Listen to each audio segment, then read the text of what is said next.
Hoy vamos a aprender un poquito sobre análisis sintáctico.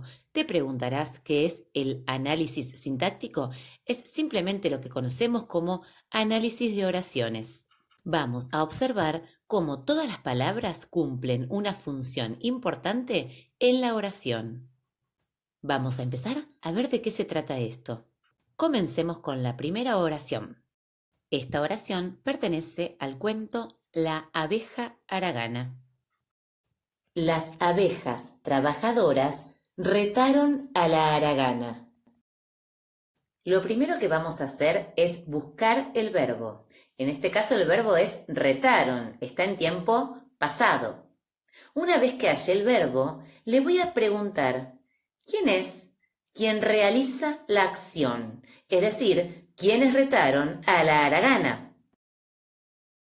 En este caso, la respuesta es las abejas trabajadoras.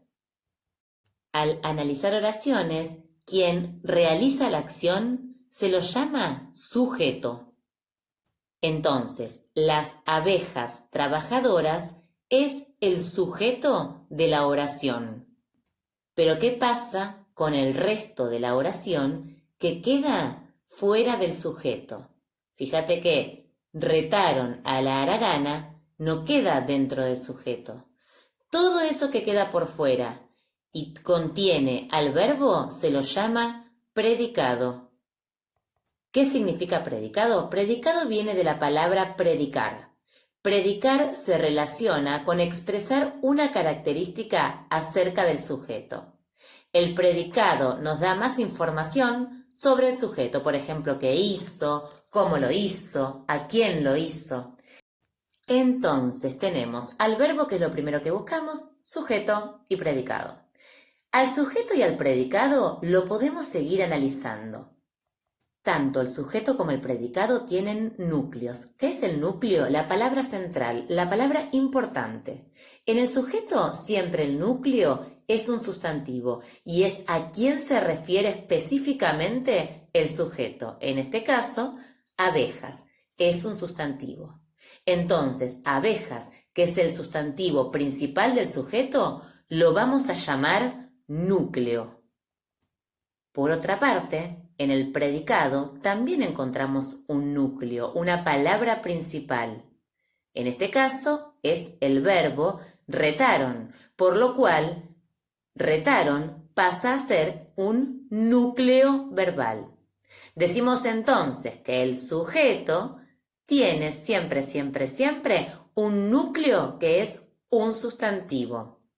Y por su parte, el predicado tiene siempre un núcleo que es un verbo, por lo cual es un núcleo verbal. Toda la información que vamos a encontrar en el sujeto se va a referir al núcleo, al sustantivo. Y toda la información que encontremos dentro del predicado se va a referir al núcleo verbal, es decir, al verbo. Fíjate en el sujeto la palabra trabajadoras. Trabajadoras me da una característica de abejas, me dice cómo son las abejas, por lo cual trabajadoras es un adjetivo calificativo. Por ahora lo vamos a poner de esa forma. Y por otra parte, el predicado también lo podemos seguir analizando. No lo vamos a hacer todavía, pero te muestro cómo podríamos hacer. En el predicado, por ejemplo, a la haragana, me responde una pregunta que le hago al verbo. Por ejemplo, ¿a quién retaron? Fíjate que cada palabrita que tengo en la oración, yo la puedo analizar. Por ahora solamente nos vamos a quedar con el núcleo verbal, que es lo primero que marcamos, con el sujeto, que es quien realiza la acción y que tiene un núcleo, que es un sustantivo, una palabra principal, y con el predicado, que tiene una palabra principal, que es el núcleo verbal. La oración analizada entonces quedaría de esta forma.